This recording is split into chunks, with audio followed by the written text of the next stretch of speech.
Welcome to this explainer. Today, we're diving into something truly profound.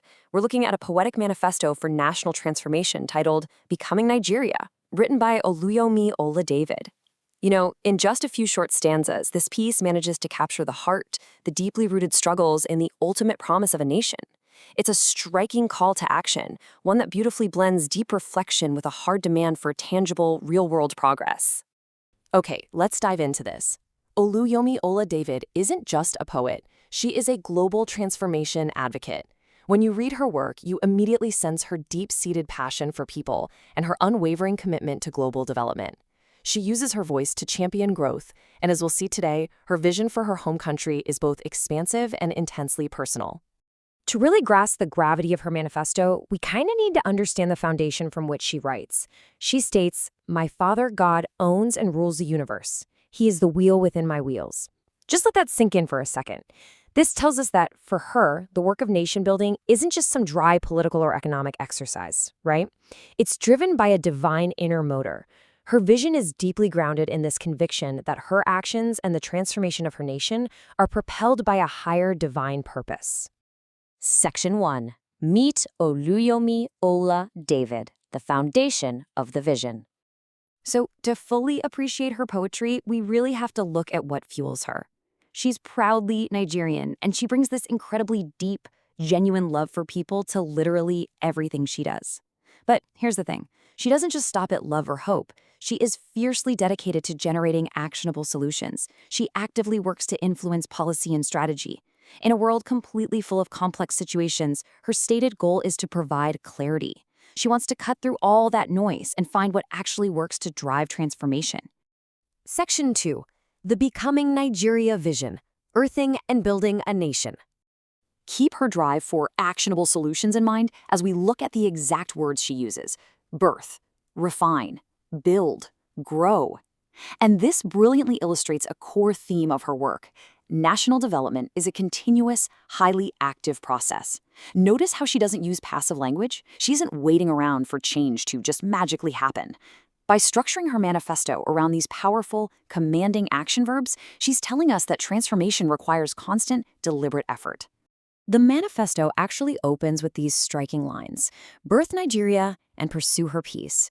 She starts at the absolute beginning, this concept of birthing.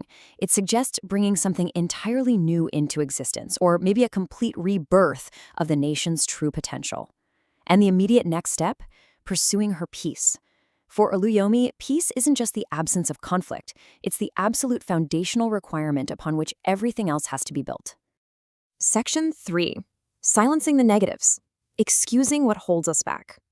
Now, while she's incredibly optimistic, Oluyomi is also deeply realistic. She knows you absolutely cannot build something new without clearing out the rot first. Now, what's really interesting about this slide is how she expertly juxtaposes the bad with the good. It's this brilliant dual approach to national growth. On one side, we see what must be eradicated: impurities, indolence, poverty, mental slavery, and mediocrity. But notice how she doesn't just leave us dwelling on the negative. For every single disruptive element, she provides an uplifting, positive action to cultivate instead. Refine, make, grow, enlighten, and lift. You don't just complain about the problem, you actively overwrite it with a solution. Let's focus on one of those pairings specifically. She writes, "Enlighten Nigeria / excuse and silence mental slavery." This is such a powerful call. She pairs the active eradication of mental slavery, those limiting beliefs, the inherited systemic doubts, directly with the need for enlightenment. She argues that the only way to truly silence a captive mindset is to actively flood it with the light of knowledge and education. Similarly, she tackles the economic reality absolutely head-on. Grow Nigeria, excuse and silence poverty. She demands that we excuse and silence poverty, essentially denying it the right to even exist or speak in the nation's future. And how do you silence poverty? Well, you don't just wish it away, you meet it with the corresponding requirement to actively grow Nigeria. Growth is the ultimate weapon she chooses against economic hardship. Section 4. Core Values of Tomorrow, the watchwords for a new nation. Towards the end of her text, she provides a really powerful cluster of words that serve as foundational pillars. Let's move to and see how this builds into a comprehensive framework. She manages to beautifully balance completely different spheres of society here. In the first area, we have spiritual and moral anchors: grace, mercy, purity, truth, and peace. But then she grounds these immediately with highly practical governance and action concepts: economy, governance, excellence, and industry. Finally, it all leads to community and outcomes, partnership, unity, and an incredible focus on the collective future. It's just a remarkably holistic vision. I want to dwell for a second on these 4 impactful P's that emerge from her list: people, planet, possibilities, prosperity. This shows us just how modern and all-encompassing her vision really is. She isn't just talking about economic prosperity in a vacuum. She is insisting that true national success absolutely must encompass the well-being of the people, the health of the planet, the opening of new possibilities, and finally, shared prosperity. They're all intrinsically linked together. Her manifesto reaches its ultimate culmination with these lines: build Nigeria and engineer her change. Be Nigeria and restore her hope.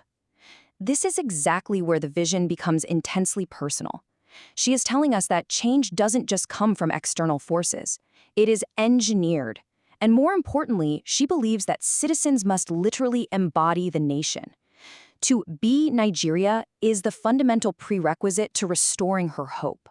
So the crucial point is this: Oluyomi Oladevid has laid out a blueprint that moves all the way from divine inspiration to deliberate, active nation building. She has identified exactly what to silence, what to cultivate, and the core values required to do it. But at the end of the day, a manifesto is just words on a page until it's acted upon. Based on the powerful framework we've just explored together, how will you help engineer her change? What part of this vision can you actively build in your own life today? Think about that for a bit, and I'll catch you in the next explainer.